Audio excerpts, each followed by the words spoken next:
everyone, this is Schleicher from Gaming Trend and Tabletop Throwdown, and I'm here with David from Obscure Reference Games, and we are here to talk about Overlords of Infamy. Overlords of Infamy. It's like Overlords, Warlords, you know. Close enough. So, how did you come up with the idea for Warlords of Infamy? Well, a couple friends and I were sitting around and we talked about what a cool idea, a funny idea it would be to have a bunch of these evil characters doing absolutely ridiculous things because they believe it'll make people miserable. So some of the things we came up with originally was like make everyone's socks slightly damp or steal candy from babies and throttle internet speeds to 56K. That one's particularly mean, I know. But that's where it got its start. Cool. So this the game here looks like some kind of hex-based. I almost want to say area control, but maybe not necessarily. How does this go? So it's area control, worker placement, resource management, quest completion, all kind of rolled into one. Wow. That's pretty ambitious. It's a lot, but it works. So essentially what you're doing is everybody starts out with a lair based on the overlord that you have. For example, you have Waffles as your overlord. So Waffles' lair is right here. It's the doghouse. So you're going to start with 3 of your lackeys in the lair, and to complete whatever plot you're working on, you'll need to send these lackeys out to various spaces to collect resources for you. So when we look at your plot, you're working on abolishing breakfast. So to abolish breakfast, you need 1 fauna and 2 food resources. And you currently have available to you on your lair, you have 1 food resource already. So you can send a lackey there to collect a food resource, and then you'll get that on your card. And any time that you harvest a resource or recruit a lackey or complete a plot, world tension increases, so it goes up by 1. And world tension causes a few things. First of all, every time that it lands on the 3, 6, or 9, the next player is going to get to roll the die to move the adventuring hero. The adventuring hero is going to wander around, he's going to murder your lackeys, he's going to liberate the land that you rightfully exploited. It's kind of a jerk, but that's his role. Anyway, back to your turn. You've went and collected 1 food. You now may want to exploit the land so that you could find additional resources. So you take 2 map tiles. This can come from any stack. And you're going to find 2 things on it. You're going to choose which one that you like to keep and one that goes away. Now you need both of these. So I'm going to suggest that we keep this one. So it goes adjacent to your lair. This goes at the bottom of the map tile stack. So that's your second action. You have 1 more. You can send your lackey out to go get you some fauna. And again, that will move forward the world tension tracker. So that's at 2. So that would be your 3 actions during a turn. And every turn is divided into 4 phases. The first phase is the hero phase. That's where you see if it moved past the 3, 6, or 9, and you get to move the hero. The second is where you do your 3 actions.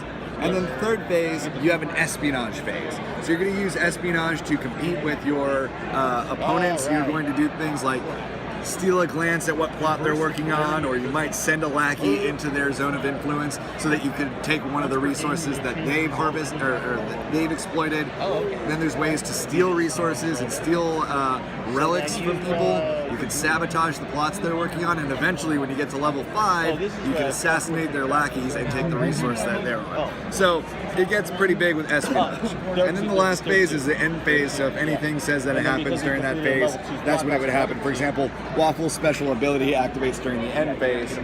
If he doesn't harvest a resource during his turn, then he can send one of his lackeys out to fetch a resource for him at the end. So that's an overview of a turn. As the game goes on, world events will happen. So that's when the world tension gets to 10, and a world event is flipped over. So good news for people who like bad news. All overlords increase their infamy by 1 level and recall all lackeys. So that's a really good one for us. So you'd get all of your lackeys back, and your infamy would go up by 1 level. So infamy's levels 1 through 5.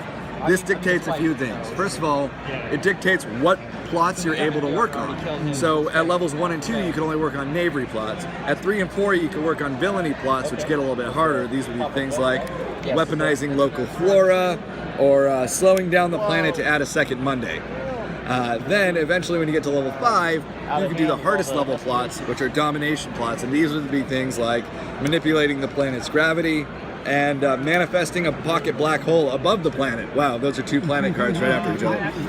Neither of those would be very good for us, but they are worth a whole lot of misery points, which you add up at the end of the game. So after a certain number of world events have gone by, it was determined at the beginning of the game, then everybody adds up their misery points, and whoever has the most is denounced the winner. So, like, typically how many world events do you go through? It depends on how many players. In a 4-player game, we recommend 10 world events. And if you do play with 10 world events, then you could go through the game 7.5 times without repeating a single one. Oh, wow. Yeah. That's a lot of variability there, and a lot of replay. Yeah, and it looks like even your plots that you have, there's quite a few of those in the different decks as well. Right. So in most games, you won't get more than a few domination plots completed, and only slightly more villainy plots. You'll see quite a bit of the knavery plots usually, but there's a lot of variability. There's over 115 plots in the game if you get everything that's with it. So it'll take a while to go through all of it. And how many games or how many players does this support? This is a 1 to 5 player game. So there is a solo mode. There is a solo mode. In the solo mode, you'd be playing against the adventuring hero. That's this guy in the center. The adventuring hero will be trying to complete their own quests using things, for example, constructing an aqueduct. They would, every time they kill one of your lackeys or liberate your land, whatever resource that lackey was standing on or that land represented, he takes with him back to the center. So if he was to complete one of these plots, not only does the game get harder for the Overlords, this is if you're playing with the normal variant, if he completes 3, all of the Overlords lose. In the solo variant, you need to reach a certain amount of misery points in the plots that you've completed before he completes 3 plots. In the 5-player game, you have 4 people being the Overlords, 1 person plays as the adventuring hero. Oh, okay. Yeah. So you have a little bit of variable powers there as far as when you have a 1-player, 5-player, but sure. But it's a great way to even learn the game then too, so that you can teach it much easier to other people before you actually go out and play it with multiple. The mechanisms are very similar. Very cool. And how long does a typical game last? When everybody knows how to play, we say it's about 60 to 90 minutes with the recommended number of world events. If this is the first time somebody is playing, or you have a couple of people that way, it's probably going to take about 15 to 20 minutes more.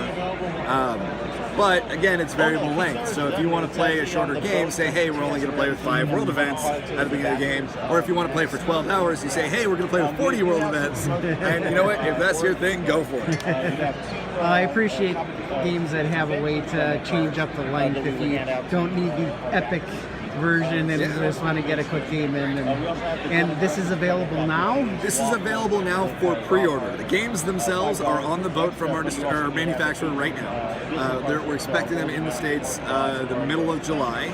So during Origins, if they get it now, and if they're really nice to us afterwards, we'll offer free shipping. So they just have to go to our website, let us know, and we'll knock shipping off. Okay, what is the website? That's obscurereferencegames.com or overlordsofinfamy.com. And how much does the game cost? The game is $60 for the base game, and you get almost everything that you see here. The add-on pack, which we're calling the Dead and Breakfast add-on pack, comes with the Dead Pirate Roberts and Waffles, the Corgi, and it comes with 18 additional cards. Okay. So that's only $5 more. So $65 gets you everything that you see here. We also have an art book that's available, that's $10. It's got all the artwork that we've gotten since we started working on this game. And we also have a couple of pins available. So we have Waffles, the Corgi, and Tyranno de Bergerac available in pin form. Great. Thank you very much for your time and for showing me Overlords of Infamy. Overlords of Infamy. It's a mouthful. Yeah.